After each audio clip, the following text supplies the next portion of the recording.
Good day, dear chess friends. I want to remind you, please don't forget to subscribe to our website. Today we will learn another kind of draw, Perpetual Check. What is this Perpetual Check? It is succession of checks from which the king unable to escape. And I want to start from this position. The black has Rook and the 3 pawns up, but it's white's turn. If white would play queen h6, black has 3 defending moves, g6, f5, or f5, f6, connecting or involving the queen to the king's defense and the black wins. But white has only surviving move, rook takes g7 check, must take, because if king h6 loses, it's an inevitable mate after queen h6. And against any move, next move is checkmate. So rook takes g7, king captures, queen g5 check, king h8, and the queen f6. So the succession of checks from which king cannot or unable to escape. Or in other words, check forever. After 3 times repetition, it will draw. Next game was played in 2022 in Ashgabat Championship, the capital of Turkmenistan, girls under 10, with white played Gildiva I Sultan and with black Serdarova Perwana. After queen f3, now black has extra knight and a pawn, and the absolute winning position, but black made mistake here. Now winning move is queen d6 check here, queen d6 check. After g3, play queen d5, defending the knight on f5 and the pawn on f7. If rook gf4, then knight d6 with winning position. But in the game, black made mistake. Black played knight d4, and the white found Perpetual Check, queen takes f7, threatening to checkmate on g7. And even now, in the game, black played queen f6, and after exchange, white has Perpetual Check. It took forever. But here, even after queen f7, black should try the last chance, queen d6 check. And the white must find rook g3 move. And after rook or queen f6, then draw again. But if white would play rook ef4 instead of rook g3, black has winning move queen e5, defending g7 square. If white would play g3, this mistake, even black wins here. After rook takes f2 check, queen takes f2, decoying sacrifice, must take, and then knight's fork. The black wins. But in the game, so after knight d4, queen takes f7, black played queen f6, and it was draw.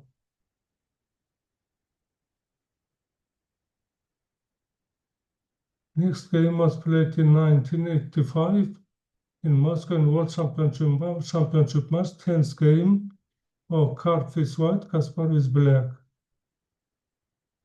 Okay, Kasparov played knight f2 check, but has exchange up.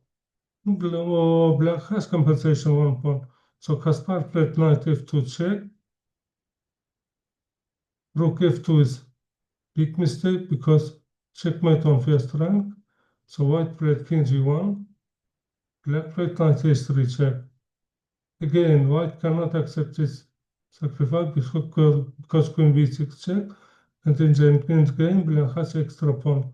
So white played king h1, then knight f2. So repetition is best choice for both sides. And opponents was able to draw.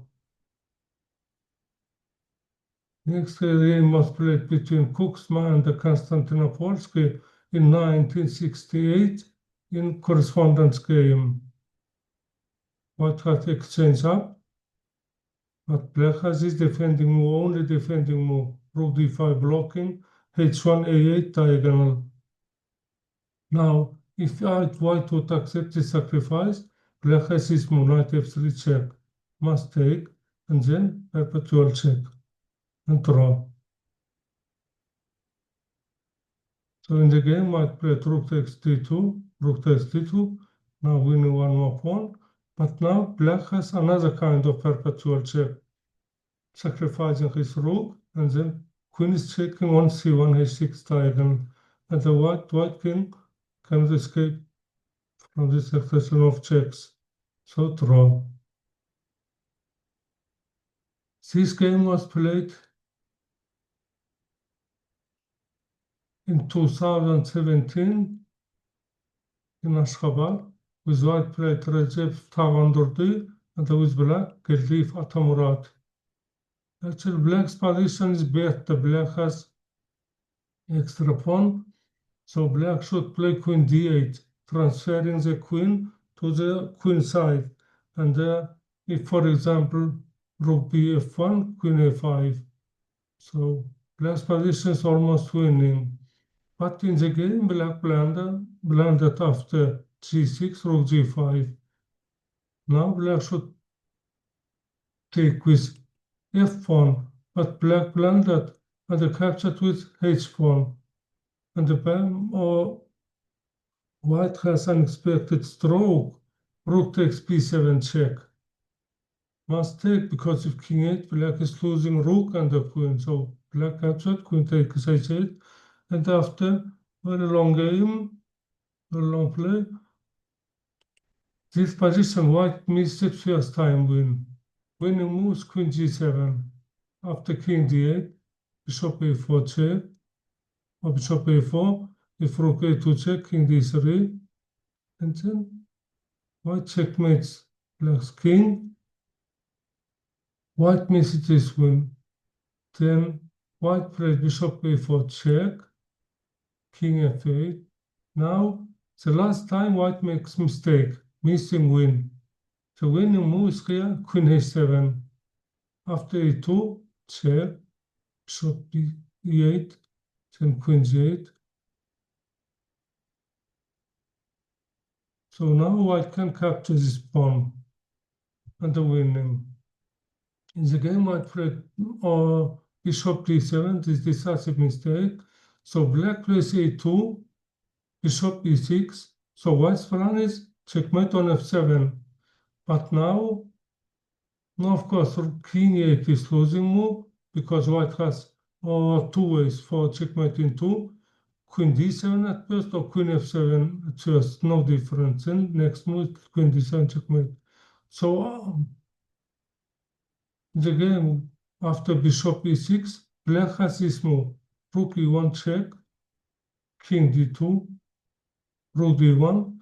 The black rook is chasing the king. King b7. Now what's the difference? Now it cannot capture on a2 because there is queen on a7. So after rook a1 check, white is losing his queen. So after king c2, rook c1, open so that to draw. Very interesting game, like in chess studies.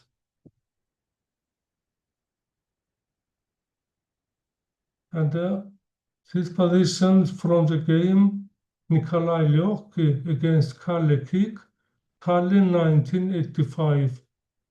Seems that white's position is winning, because bishop is controlling d1 promotion square, and the white has just two more moves, two promotion square.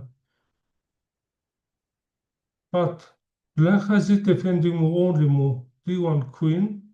The mistake with bishop rook d1 is big mistake, and after rook d1, black checkmates in two moves. So white takes on d1 with bishop, then black plays rook h2 check, king g4, h5, Now there is square for escape f3, but now black has perpetual check. Knight d2 check, king g3, knight f1. So always repeating. And with draw.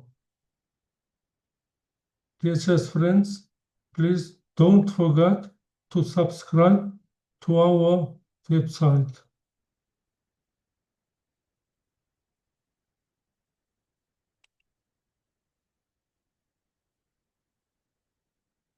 Good luck and see you in next lessons.